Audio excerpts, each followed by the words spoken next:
Jack from B&T MacFarlane, and today we're going to go over the brand new SVL75-3. So let's get into it.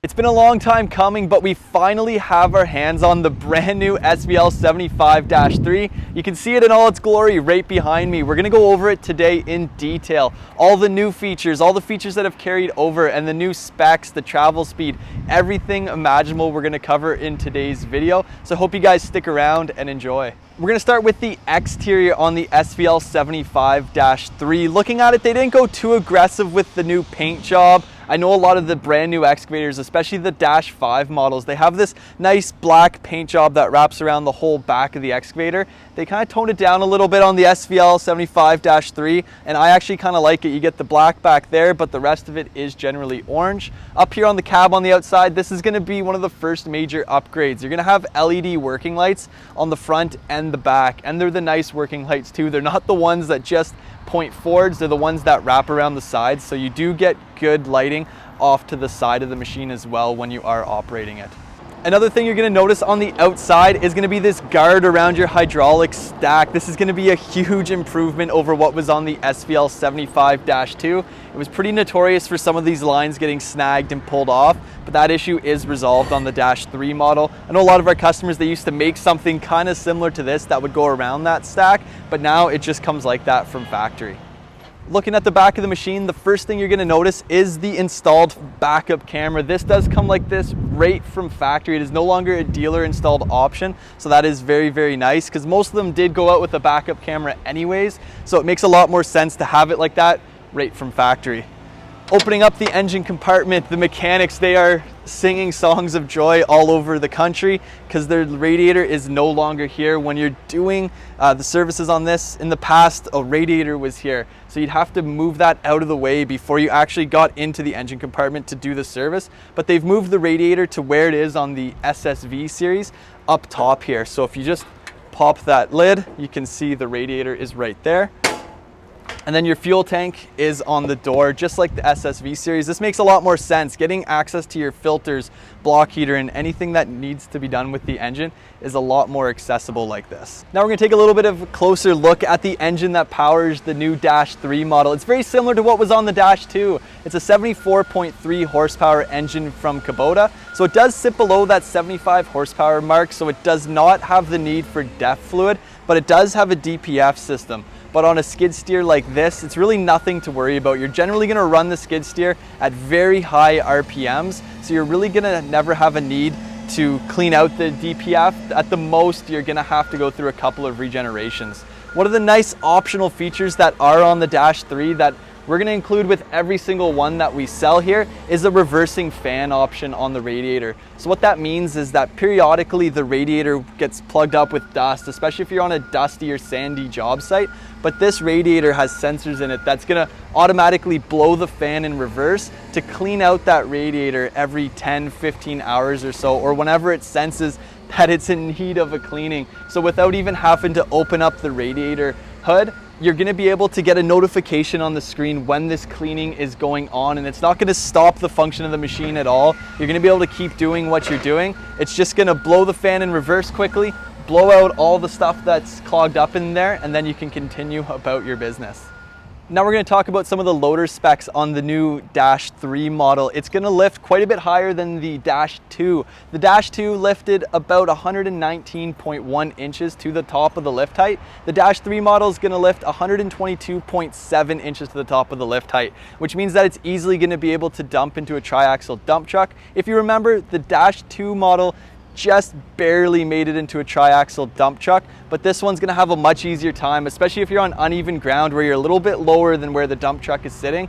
This is gonna make it just that much easier. You're also gonna lift more with the Dash 3 model too. They've made some incredible improvements, but you're gonna lift 2,490 pounds versus 2,300 pounds with the Dash 2 model, and that's measured at the top of the lift height. So if you're lifting something this high off the ground like you typically would, you're gonna lift again probably 300-400 pounds more with the Dash 3 model.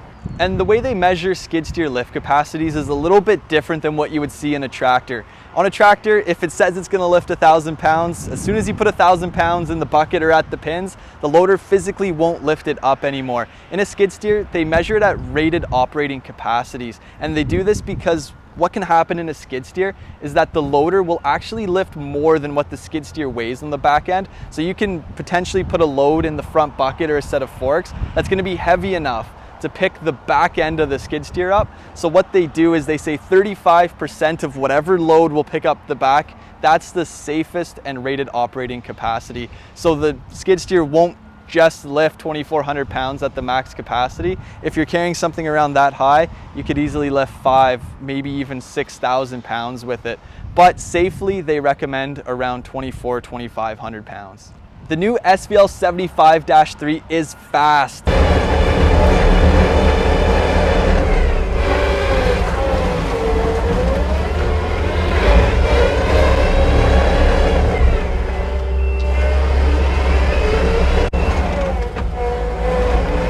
It moves 2.4 kilometers faster than the SVL75-2. It was one of the biggest suggestions that Kubota had when designing this brand new skid steer, is that it could definitely be faster, and they went ahead and did that. But they also went one step further. There's 3 different settings on the screen in there that we'll jump to in a second that controls the track responsiveness. If you want it to be super jerky and snappy, moving forward and back to get things done really quickly, then you can do that. But you can also tone it down a little bit. If you don't want the controls to be as snappy and jerky, say you're in a really tight area and you need them to be super precise, you can tone down the track responsiveness to really dial into the job that you're doing. One key thing on the outside of the machine are these bolt holes right here. You might wonder what they're there for or what they're holding on, but what they do is they actually allow you to mount extra weights onto the outside of the machine to give you more lift capacity. If you're using this machine and you find that it's really not lifting as much as you need it to out of a 75 horsepower machine, you can go ahead and bolt extra weights on the outside to give it that little bit extra lift capacity. There is quite a bit more visibility out of the side of this machine. The loader arms seem like they're a little bit narrower. When I was inside of the cab, I could see a lot easier out the sides of the machine. It also helps that the glass window goes down fairly far in the new Dash 3 model. So even with the loader arms up, you do have that good visibility out the side. That with the new backup camera, this machine is exceptionally safe. The backup camera, I'll show some videos of it, but it does shoot it pretty wide. It's not one of the ones that are just square back with the machine. You do have a pretty wide angle out to either side. So again, if you're working on a tighter job site, it does make it extremely safe. So I'm inside of the cab of the brand new SVL75-3, and it's amazing. They've kept a lot of the same features that Kubota's had in the past that have made their compact track loaders and skid steers so amazing. Like this door that comes right up over your head. It's really the only one in the market that does that, and it has a huge advantage. You can leave the door on in the summertime without having to worry about swinging it open and breaking it off with the front loaders.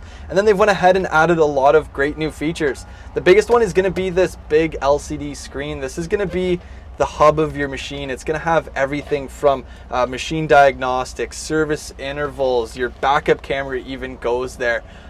Your radio is built into that as well, and it's going to allow you to input, and it's even going to have the keyless start system. So there's no more keys on these machines, which again was a huge suggestion that a lot of our customers had to Kubota on the next generation, is to ditch the keys and come out with a keypad start system. And they went ahead and did that. So there's no more keys in this machine whatsoever. It's a push button start like you would see on your pickup truck or a new vehicle, and then you just go ahead and push in your code to start the machine, press the button, and the machine fires up. And then they went ahead and changed all the buttons on the cab as well. They're very similar to the Dash 5 excavators. They're the rubberized buttons that are easy to get at, easy to press, and they feel durable. They're not the cheap, plasticky feeling buttons that you would see on some other models. And then they also changed the armrest. They feel a lot more ergonomic. I haven't had a thorough chance to sit in one and then jump in the other and back and forth, but I would like to do that video sometime to really compare the differences. But the armrests do feel better. Joysticks, again, they're in a really good spot. And Kubota, they've decided to stick with the hydraulic over hydraulic controls. So I know some other brands, they do have the electric controls that do have some lag and feel a little bit sluggish when you're actually using it. The Kubota ones, there are hydraulic valves down there, so it's just as soon as you press the lever, it's going to be instant response from the machine itself. And then if you get the enclosed cab, you're going to have air conditioning, heat, and it'll even come with a radio standard from factory. So that is a nice touch, especially if you're in a colder climate like here in Ottawa, Canada, or if you're hotter here, again, like Ottawa, Canada in the summer, it's nice to have the AC. And then some other options that aren't standard from the factory, but we do highly suggest, is going to be the hydraulic coupler on the front. This is really nice if you have a set of pallet forks or a grapple or any other attachment that you need to hook on and off quickly without getting out of the machine. You can do that right from the seat. And then high flow, we sell all the machines here with high flow from factory. It's really not worth it for the price difference. You'll save yourself a few $1,000s, but you're going to limit yourself on a lot of attachments that you can get down the road. Whether you find a good used high flow snowblower or a power rake that demands the more pump capacity, getting that high flow option is worthwhile right from the start. Now we're going to talk about some of the attachments that can fit on the front of the new SVL75-3. Just like the old one, it does have high flow with the skid steer quick attach, so you're really not limited into what you can put on the front of it. Pretty much anything you can think of will fit on the front of this machine, whether it be a snow blower, snow pusher, power rake, trenchers, stump grinders, anything you can think of, again, can go on the front of this machine. We do have to talk about the pricing and availability. Being a new model from Kubota, they are a little bit hard to come by, so I'd recommend going down to your local dealership and putting your name on one as soon as possible if you're interested, to make sure that you can get one for later this summer, early fall, or even next year. I know it sucks we still have to talk about this, but it is definitely something to consider if you're looking to get one of these. In terms of pricing, right now, as of the video being posted, they sit around the $100,000 Canadian mark, so I think they're priced pretty competitively when you're looking at the other brands like Caterpillar and Bobcat and Case. So Kubota definitely has done a good job to keep the costs of this relatively low considering all the stuff that is packed into it. And that's where we're going to wrap it up for today. If you have any comments, I'd love to hear them down below in the comment section. And as always, if you're liking the videos, remember to like and subscribe. And if you need help with part sales or service, give us a call at 613-225-0555. Thank you.